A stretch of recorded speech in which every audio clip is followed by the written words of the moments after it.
जो मैंने भी एपर्यंत सुभद्रा योजना टी आप्लाय करना तो फ्रेंड्स आपण मैंने ध्यान रखु कि आपण सुभद्रा योजना शेष होगा जाऊँगी कारण फ्रेंड्स एप्रिल 1 तारिख ठार आरंभ हो सारी आपण मानक एप्रिल 30 तारिख पर्यंत ही आपण मैंने नूतन भाव सुभद्रा योजना आप्लाय करेंगे आपण मैंने आप्लाय करेंगे ना। तो जो मैंने भी सुभद्रा योजना आप्लाय करने चाहते तो फ्रेंड्स आपण मानक बेसी टाइम ना आप आज ही आपण पाखे जनसेवा केन्द्र कि सीएससी सेंटर को जाए आपण मैंने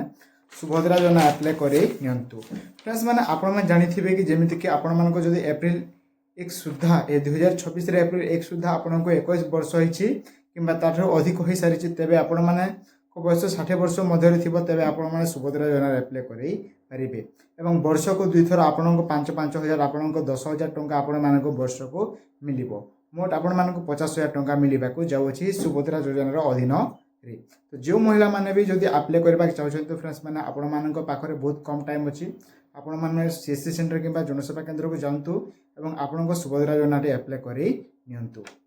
गोटे कथा आपण माने सबले मन रखंतु कि जदि आपण सुभद्रा योजना आप्लाय करूछंती तेबे आपण घर रे सरकारी चाकरी करू नथिबे जदि आपण घर रे सरकारी चाकरी करूथिबे किंबा आपण जदि इनकम टैक्स बांधुथिबे तो फ्रेंड्स आपण सुभद्रा योजना टंका मिलिबो नाही यह आपण माने मने रखंतु। जदि आपण जदि मध्यवर्ती परिवार बिलोंग करूछंती तेबे आपण मानक पय सुभद्रा योजना हेउची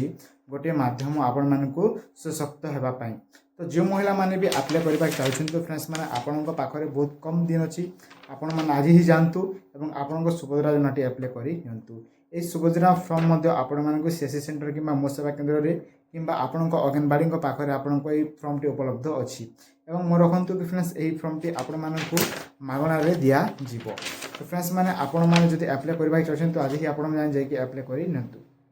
जेमिति कि आपण जानिछंती कि वर्तमान अनेक लोक सुभद्रा योजना रे टंका पाउछंती एवं जदि आपण मध्ये आप्लाय करि नेबे तेबे आपनको मध्ये सरकार देबे टंका। तो फ्रेंड्स देखंतु अनेक लोक टंका पाई सारिछंती एवं एहार फायदा जदि आपण उठाइबा चाहछंती किंबा आपनको परिवार उठाइबा पय चाहछंती तेबे फ्रेंड्स माने आपण एहाको आप्लाय करि पारिबे। एवं देखंतु फ्रेंड्स मु जेमिति कहली कि आपण मानको एहाको आप्लाय करबा पय तार मेनली बयस आपण मानको 21 वर्ष होइतिबा जरूरी जहाँकि एही एप्रिल 1 तारिख सुधा आपण मानको 21 पूरीतिबा आवश्यकता अछि एवं जहार वर्तमान 60 पूरी जीवो एवं तार सुभद्रा योजना पाउतिले मध्ये आपनको टंकाटी मिलिबो नाही यह आपण माने मने रखंतु। तेबे आपनको फैमिली रे जदि जे माने टंका पाउछंती एवं 60 वर्ष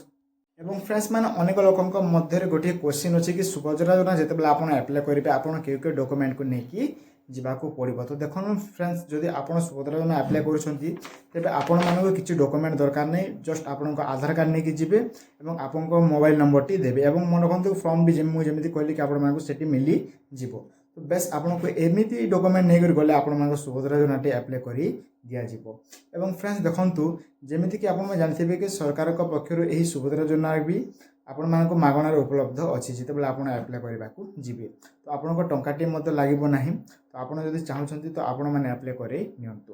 तो फ्रेंड्स जेमिति कि मु कहितले कि आपण मानको डॉक्यूमेंट कोन लागिबो तो आपण जानि पारले कि आपनको आधार कार्ड द्वारा ही आपण माने अप्लाई करे पारिबे जदि आपण माने अप्लाई करबाकू चाहछंती। तो फ्रेंड्स माने जदि आपण किंबा आपनको परिवार रे जहां को मते अप्लाई करबार थिबो तेबे आपण माने आज ही जाई कि आपण माने अप्लाई करी नियंतु कारण फ्रेंड्स आपण मानको बहुत अल्प दिन रहिला जोटे कि आपण मानको 30 तारिख जोटे कि आज होछि आपण मानको एप्रिल 18 तारिख बोले आपनको 12 दिन रहिला आपनको पाखरे टाइम। तो आपण माने जदि चाहिबे तबे आपण माने जाई कि अप्लाई करी नियंतु एवं वीडियो टी भल लागिथिले आपण मानको संग मानको मध्ये वीडियो को शेयर चैनल को सब्सक्राइब मध्ये करी निहाती भाबे आगो को वीडियो देखिबा पई। धन्यवाद पुणी देखाबा गोटे नुआ टॉपिक रे।